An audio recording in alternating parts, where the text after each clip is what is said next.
other people are more a director or more a writer or more a producer, but he sort of, he encompasses worlds within him. He encompasses multitudes.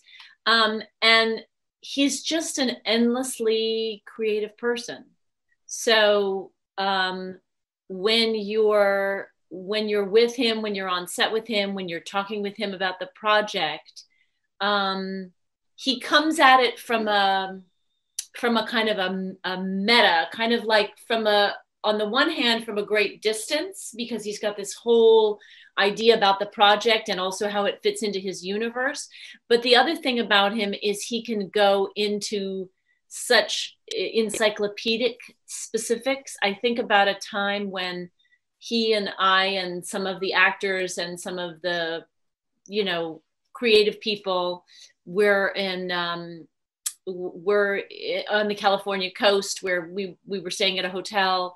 And I don't know, he just was feeling the spirit of Joni Mitchell. And we all sat around in this restaurant and sang Joni Mitchell songs for, an hour or more.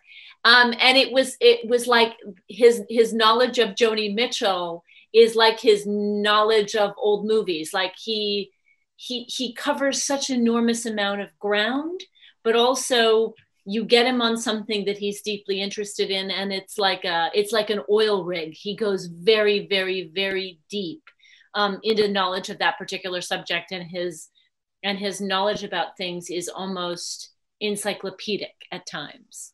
So it's he's a very unique person in that he has such breadth and such depth, and he's always taking disparate elements that he's interested in and kind of throwing them together and synthesizing a whole new thing that's never been created before. When you think about Ratched, he's taken the nurse Ratched character. He's taken the movies of the 50s that he loves. He's taken his love of the California coast. He's taken his love of women and queer people and a deep sense of the injustices that they have suffered and are suffering, and he just stews them, he puts them all in a pot, and they come up with amazingly unique flavors that we've never tasted before.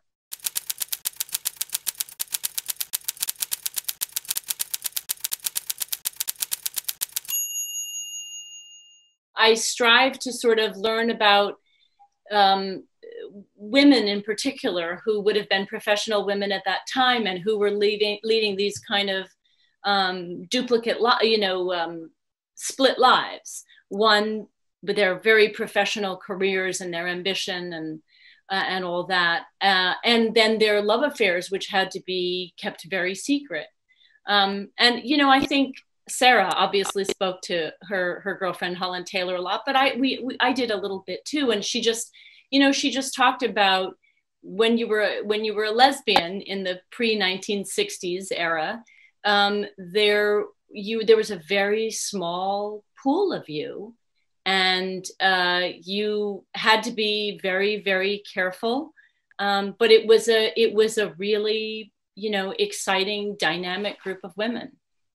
So for me, I thought a lot about Lorena Hickok, who's a character that a real life person who I've been very interested in for a long time, and how she, had these very passionate love affairs with women, but in her work life, she was a journalist, but she was also very with one foot in the political world. How she was in a very kind of a man's world, and she could kind of roll with the best of them, and she was a big drinker and she was a big partier, and how she was able to have these love affairs with women, but also in her work life just really be considered one of the boys.